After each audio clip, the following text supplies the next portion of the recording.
what we're experiencing now is a natural occurrence of a people who are tired of the status quo and are hoping for something different to happen. So I'll give you an example. For example, I keep looking at the Nigerian situation and I say to everybody who wants to listen, if you do not allow responsibility to be transferred from one generation to the next generation as at when due, a vacuum will be created.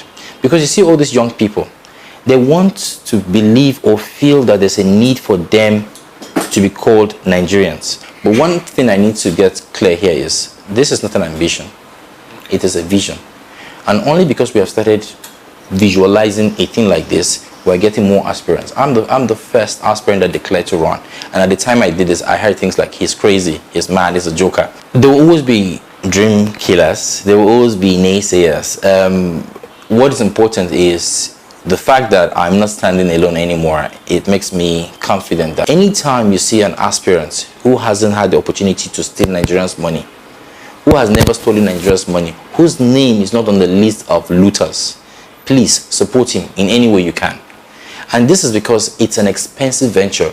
The mere fact that you have to travel from point A to point B, not forgetting that this guy, all he receives or all he earns is just enough money to take care of his immediate family. Now you have to start thinking, where is this resources coming from? If the resources is not going to come from the collective group of Nigerians who are actually seeking for this better country, and if we're not careful, the moment he agrees that, okay, I can't sustain this anymore from my own personal resources, I have to look for one older man here or elderly guy there who has had access to our collective treasury and ask him to give me money, then the whole process has been distorted.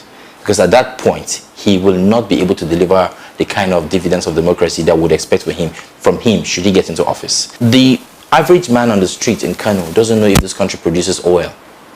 So what it means is he is in abject poverty because some people who represent him on the higher level have refused to allow the resources that we get from our collective wealth as a country to actually trickle down.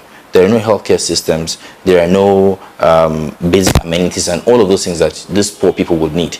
And what I'm saying is, except the man in the east understands that the man in the north is going through the same problems as he is with the man in the west, we can have a united country. This country can produce millions and tons of food, and in that same year we still go hungry. And that's because we haven't put the right things in place. If agriculture is our biggest strength, then we'll have to manage it and ensure that we leverage on its entire value chain. Whether we're going to be thinking of how well we store, what we process, how we package, how we brand, and how we export. So anytime the Minister of Agriculture is rushing to take things out of this country for the sake of receiving foreign exchange, I say to him, you're exporting our jobs. Because in that entire value chain, millions of jobs can be given to Nigerians. With regards to the public sector, the only thing that's going to make the public sector work or the civil service work is if there's a system.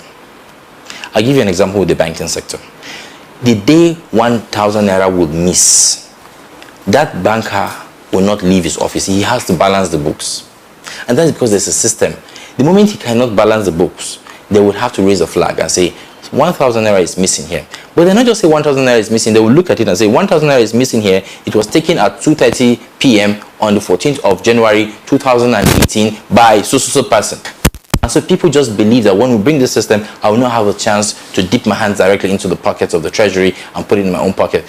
And except we are going to have a leadership with strong political will and determination, we will not be able to have this kind of system, whether from the time you have been employed or to the time you are going to retire. The system should read every single day that Mr. AA has 8,100 days left in the civil service, 8,000 days left in the civil service, 7,999 days left in the civil service, and that's how it counts down. So the day your time comes, you are going.